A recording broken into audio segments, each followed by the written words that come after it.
The dry, unforgiving dust of the Arizona Territory clung to everything, a constant reminder of the land's brutal nature. It was 1887, and the small town of Redemption was anything but its namesake.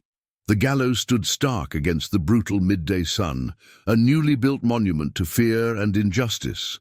Below it, a crowd, a mix of curious townsfolk and hardened ruffians, muttered and sweated, their eyes fixed on the two figures being led to the noose.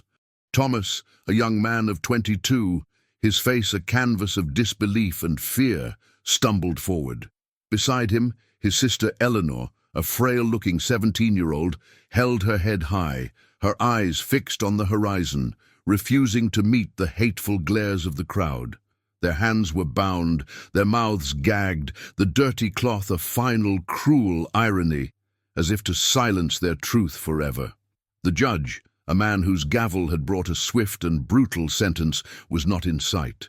Instead, it was Elias Thorne, a man who owned half the valley and ruled the other with an iron fist, who stood on the gallows, a smug smirk plastered across his face. He gestured to the sheriff, a man whose badge was a symbol of Thorne's power, not the law's. The crowd fell silent as Thorne addressed them, his voice a low, venomous rumble. "These two," he began, his gaze sweeping over Thomas and Eleanor, "are the ones who murdered our beloved Judge Harrison.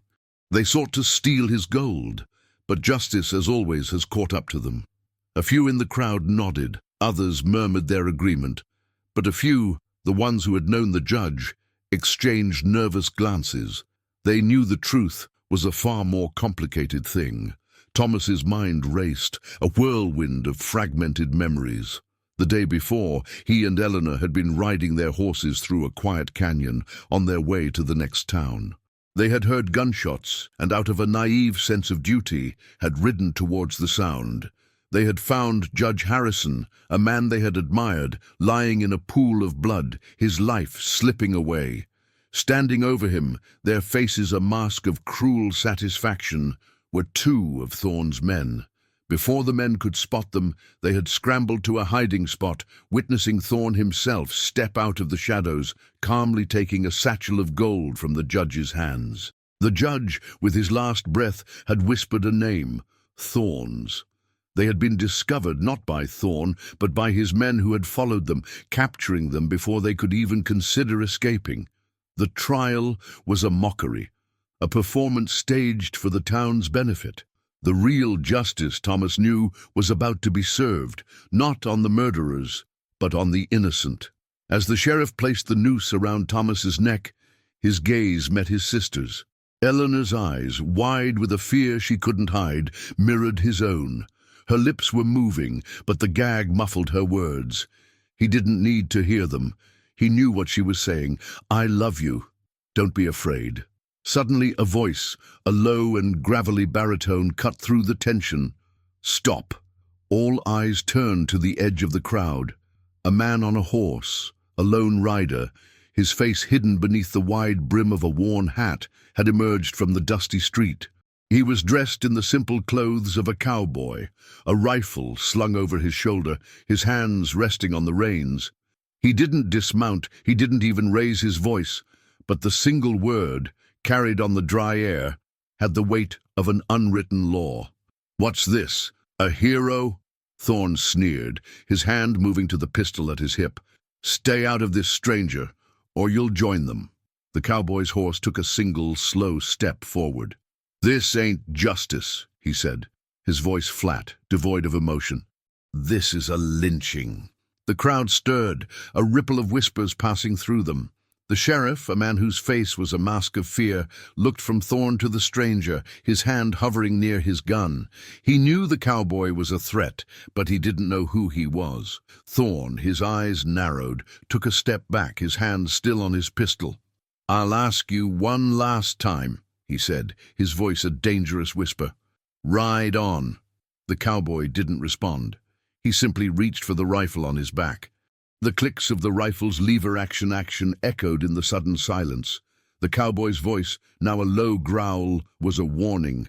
"I'll only say this once. Let them go. Now." The tension was a tangible thing, a coiled snake ready to strike. The sheriff, his hand trembling, finally made his choice. He slowly backed away from the gallows, his eyes never leaving the cowboy. The crowd, sensing the change in the wind, began to disperse, their courage having fled in the face of an unknown threat. Thorne, however, stood his ground. His face, contorted with rage, was a grotesque mask. "You've made a powerful enemy today, stranger," he hissed. "You'll pay for this, you and these two." The cowboy's gaze was fixed on Thorne, a silent, unwavering promise of a future confrontation. Without another word, he dismounted, his movements fluid and precise. He walked towards the gallows, his presence a calm in the storm. He reached for Thomas's gag, his hands gentle. "It's all right," he said. "You're safe, for now." As the cowboy untied their hands and gags, Thomas's breath came in ragged gasps.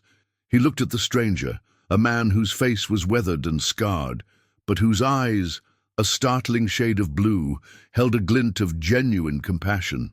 "Who are you?" Thomas asked, his voice raw with emotion. The cowboy didn't answer. He simply took their horses' reins, leading them away from the gallows, away from the town, away from a verdict that had nearly cost them their lives. They rode in a tense silence for what felt like hours, the only sounds the rhythmic thud of horses' hooves and the dry rustle of sagebrush. The cowboy, who they now knew by the name of Caleb, rode ahead, his posture straight, his eyes scanning the horizon. He was a man of few words, and his silence was as vast as the desert they were crossing. Thomas, still reeling from the events of the day, finally broke the quiet. "Thank you," he said, his voice cracking. We would have been dead." Caleb didn't turn around. "You're welcome," he grunted, his voice as dry as the dust. Eleanor, who had been riding silently, her small frame swaying with the horse's gait, finally spoke. "Why did you do it?" she asked, her voice soft but clear. "You didn't know us." Caleb pulled on his reins, bringing his horse to a halt. He turned in his saddle, his eyes, those piercing blue eyes, meeting Eleanor's. "I've seen enough of injustice to know it when I see it," he said. "And what I saw back there, that was wrong." Thomas felt a surge of hope. This man, this silent stranger, was their only chance. "We're innocent," Thomas said, his voice urgent. "We saw Thorne kill the judge. We're witnesses." Caleb's gaze hardened. "I know," he said. "That's why he wants you dead." He dismounted, and the siblings followed suit. "We'll make camp here," he said, gesturing to a small alcove in the rocks. "Thorne's men will be out looking for you. They'll be expecting us to head for the next town." As the sun began to set, painting the sky in fiery hues of orange and red, Caleb built a small fire. He moved with a practiced ease, his hands calloused and strong. He was a man who knew the land, a man who had lived a hard life. As he cooked a simple meal of beans and coffee, Thomas couldn't help but feel a sense of unease. This man was their savior, but he was also a complete mystery. Later that night, as Eleanor slept, wrapped in a blanket near the fire, Thomas sat with Caleb, the silence between them less tense now. "You said you've seen a lot of injustice," Thomas said, his voice low. Have you been a lawman?" Caleb stared into the flames, his face a mask of shadows and light. He was a man who held his secrets close. "Something like that," he finally said. "Let's just say I learned the hard way that the law doesn't always protect the innocent." He looked at Thomas, his eyes a mix of weariness and a deep-seated sadness. "You're a good man, Thomas. Too good for this world, maybe. You're a law student, aren't you?" Thomas was taken aback. "How did you know?" "You've got that look," Caleb said, a faint, sad smile touching his lips. "The look of a man who believes in a world that doesn't exist. I used to have that look." Thomas felt a pang of sympathy for this man. "What happened?" he asked. Caleb shook his head. "Doesn't matter now," he said. "All that matters is getting you and your sister to safety." He looked at Thomas, a stern expression on his face. "But understand this, Thomas. This isn't a game. Thorne's men will stop at nothing to silence you. We'll have to be smarter, faster, and more ruthless than them." Thomas nodded, a newfound resolve hardening his jaw. He had no choice but to trust this man, this silent protector. Their lives and the truth depended on it. The next morning, they rode deeper into the desolate wilderness. The sun beat down on them, the air thick with heat and the scent of dry earth. Eleanor, who had been quiet, suddenly swayed in her saddle. Thomas, his heart lurching, reached out to steady her. Her face was pale, and a feverish flush colored her cheeks. She was shivering despite the heat. "She's sick," Thomas said, his voice laced with panic. "We have to find a doctor." Caleb dismounted, his movements quick and efficient. He placed a calloused hand on Eleanor's forehead. "No town," he said, his voice grim. "It's too risky. Thorn has spies everywhere. Besides," he added, his gaze softening as he looked at Eleanor, "we'd never make it in time. She's got a fever, heat exhaustion likely." He led them to a small hidden spring, a miracle of water in the parched landscape. He had an intimate knowledge of the land, a familiarity that spoke of years spent surviving in the wilderness. He gathered some herbs he recognized and boiled them in his small pot, creating a bitter-smelling tea. Eleanor, her eyes glazed with fever, drank it down, her body trembling.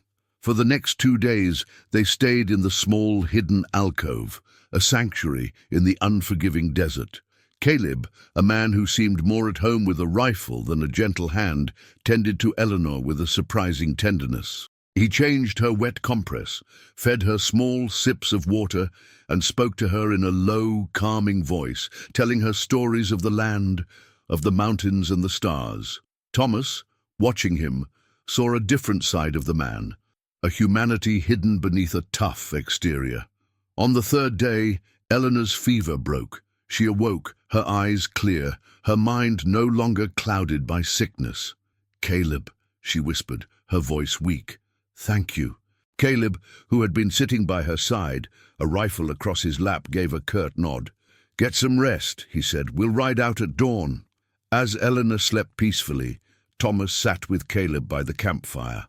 "You're not who I thought you were," Thomas said, a newfound respect in his voice. "You're a good man, Caleb." Caleb's gaze was fixed on the embers. "Good isn't a word I'd use to describe myself," he said, a bitter edge to his voice. "I've done things, seen things, things that would make you sick." He looked at Thomas, his eyes filled with a raw, painful honesty. "But you two, you're different. You're innocent. That's a rare thing out here." Thomas felt a deep well of compassion for the man. He was a wounded soul, a man who had been broken by the world, yet still clung to a shred of humanity. The image of the silent, stoic cowboy who had saved their lives was replaced by a more complex, vulnerable man. He realized that their fight was not just against Elias Thorne, but also against the darkness that had consumed Caleb, and a part of Thomas himself. The journey continued, a slow, methodical crawl through the rugged landscape. Caleb led them through canyons and over arid plains, always keeping them off the main trails, always with an eye out for Thorne's men. They were like ghosts, moving silently through the wilderness, their presence leaving no trace. One evening, as they made camp, Caleb finally began to speak of his past. He had been a deputy in a small, forgotten town, a place where the law was a distant promise. The town was ruled by a corrupt mayor and his gang, who extorted the townsfolk and ran the saloons. Caleb, a young, idealistic lawman, had tried to stand up to them. He had made a stand, a desperate, valiant fight, but in the end, he had lost. The mayor's men had framed him for a murder he hadn't committed, and he had been forced to run. He had seen his badge, a symbol of justice, become a symbol of his failure. "I lost everything," he said, his voice a low, painful whisper. "My reputation, my home, my faith in the law. That's why I'm out here. The wilderness. It doesn't judge you. It just lets you live or die. It's an honest place."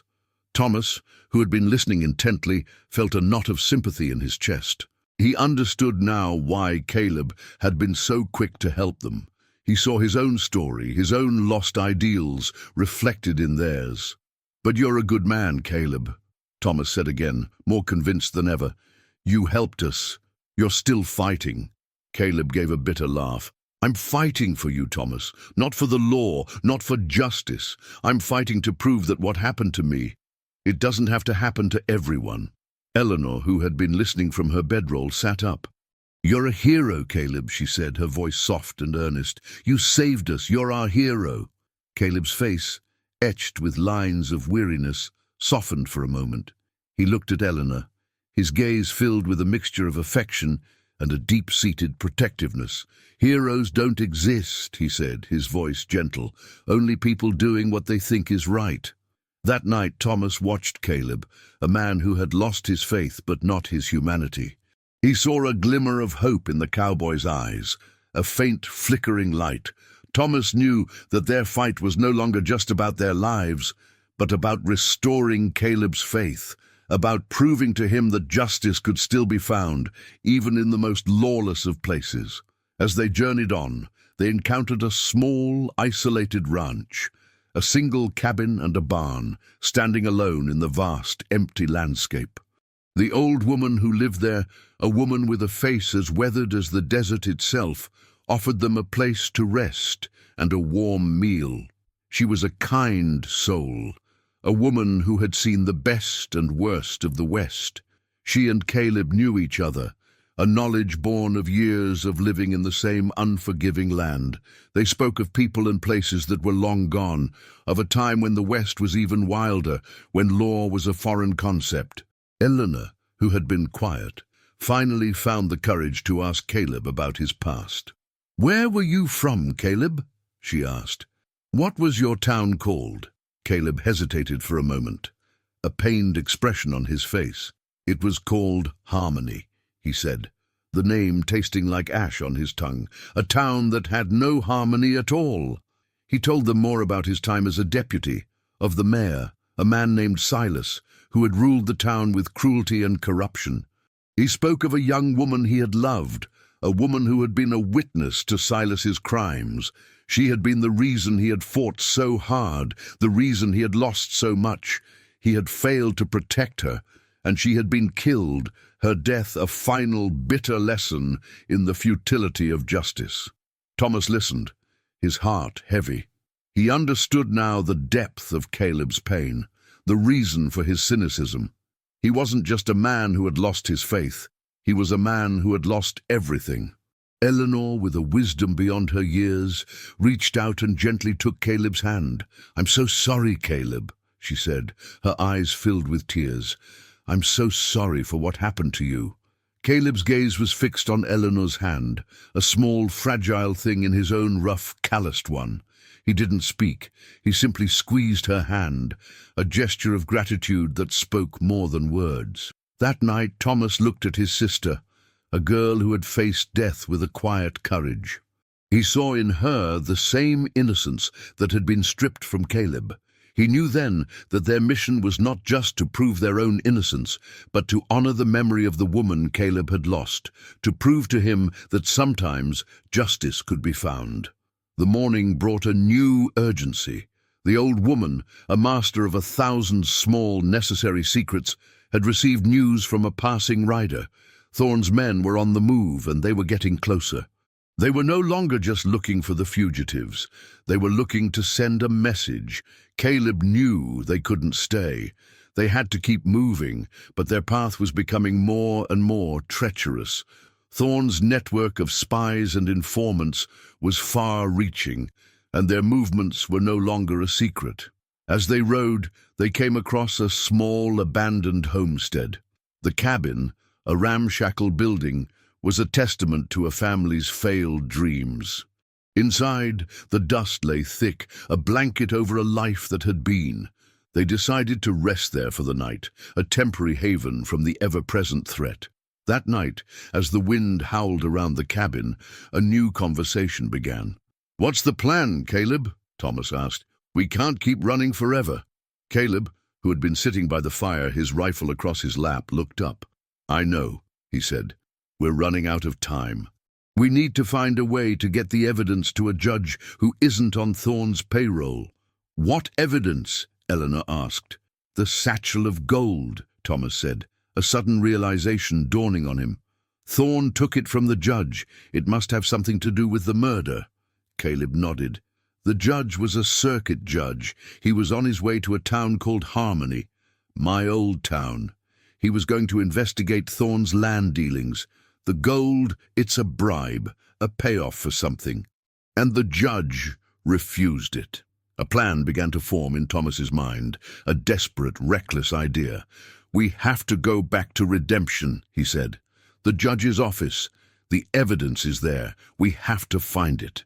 Caleb's face was a mask of grim determination. "Going back is suicide," he said. "Thorne's men will be waiting."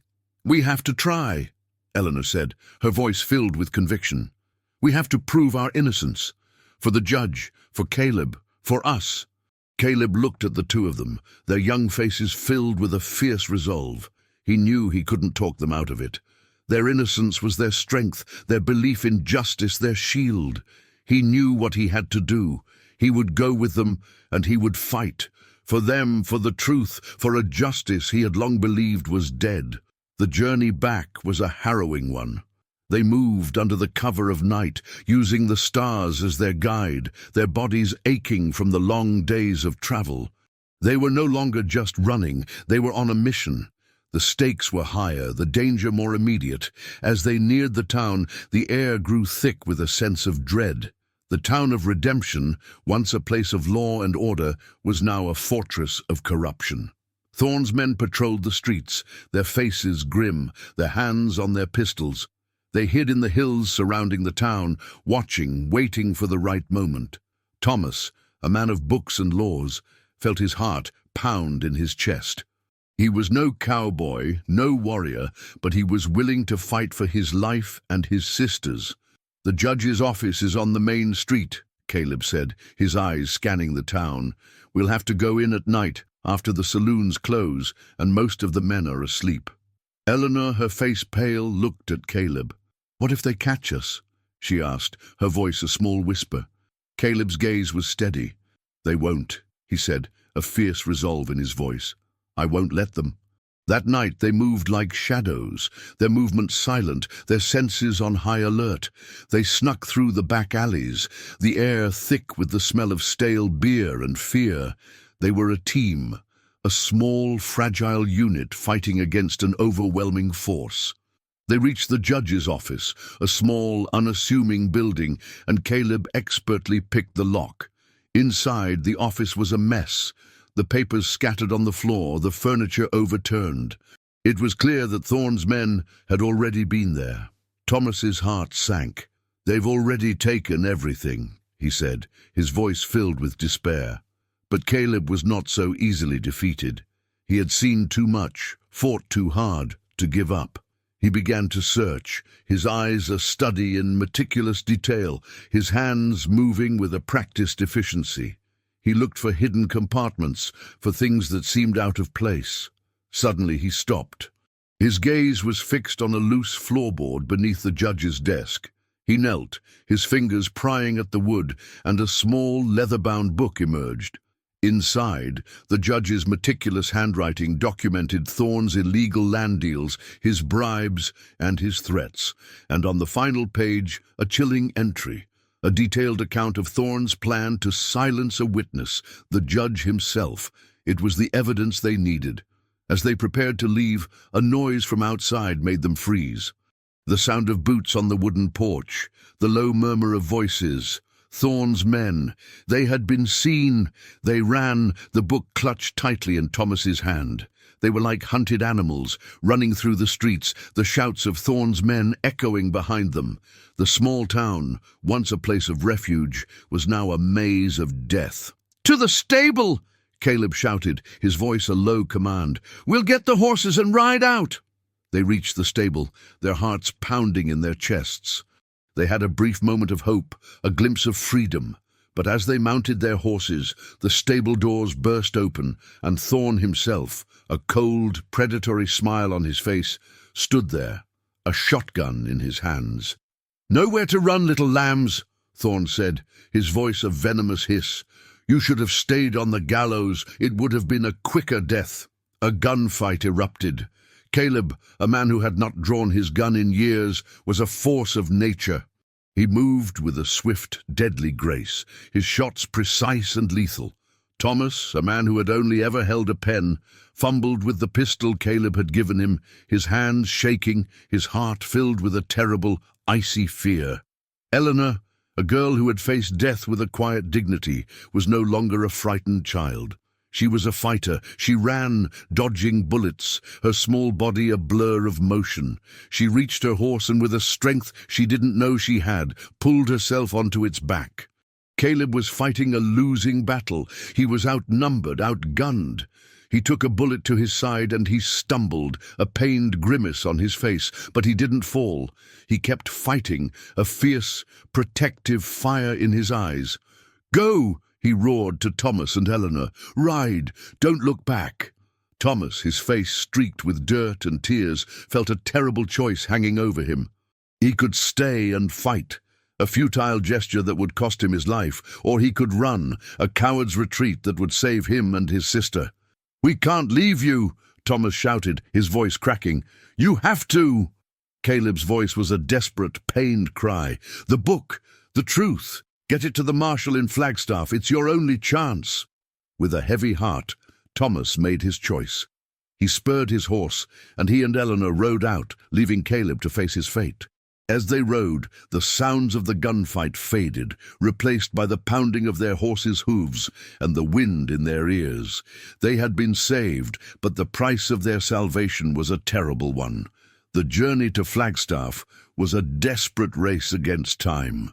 The landscape was no longer a beautiful, silent wilderness. It was a hostile, unforgiving place.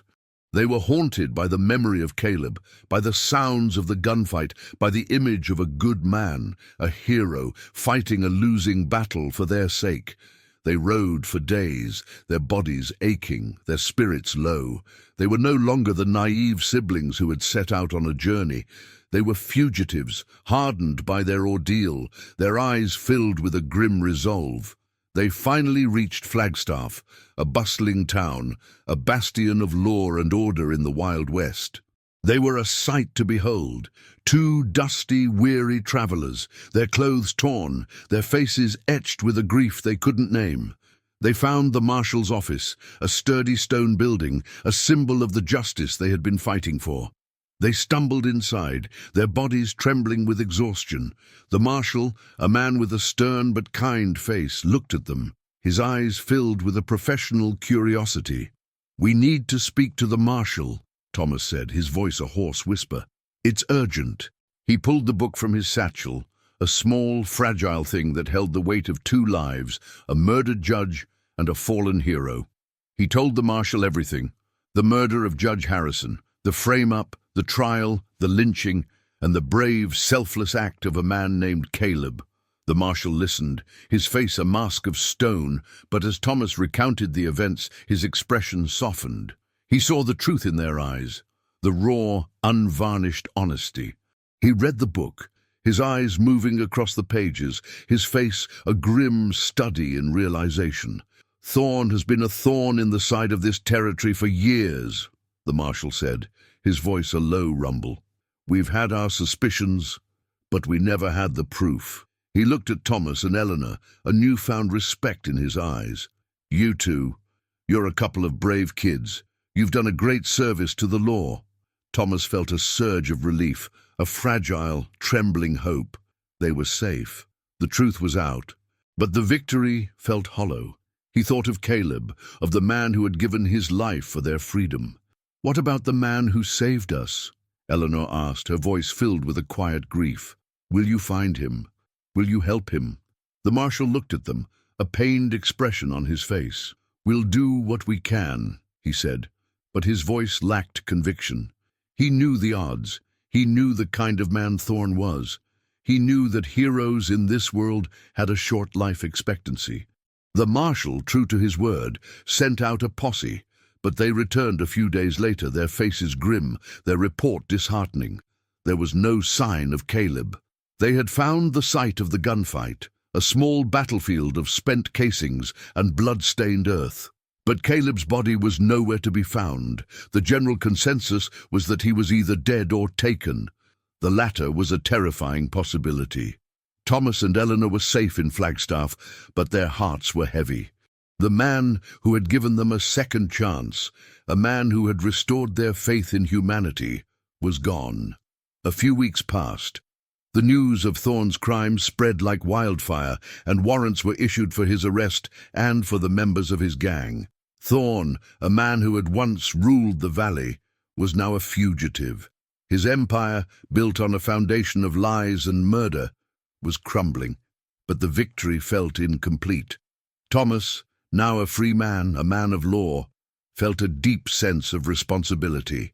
He had a mission: to find Caleb, to bring him home, to repay the debt of a life he owed him. One evening, as the sun set over the mountains, painting the sky in a soft, gentle light, Thomas and Eleanor were sitting on the porch of their temporary home, their hearts heavy with a shared grief. A figure emerged from the dusty street, a lone rider on a weary horse. As he drew closer, they saw the familiar silhouette: a man on a horse, a rifle slung over his shoulder, a wide-brimmed hat casting a shadow over his face. He was dusty, his clothes torn, and he walked with a slight limp, but he was alive. It was Caleb. Thomas and Eleanor ran to him, their hearts filled with an overwhelming sense of relief and joy. He was bruised, his side bandaged, but he was alive.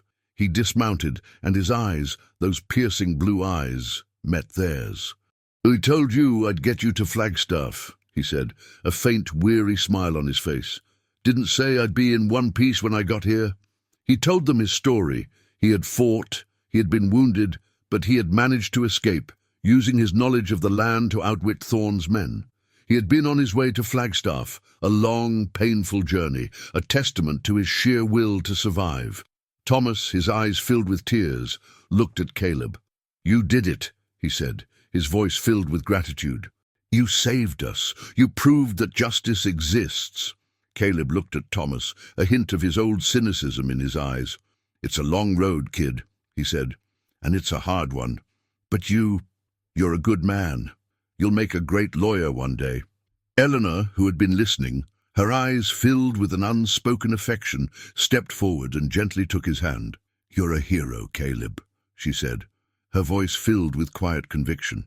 "You always were."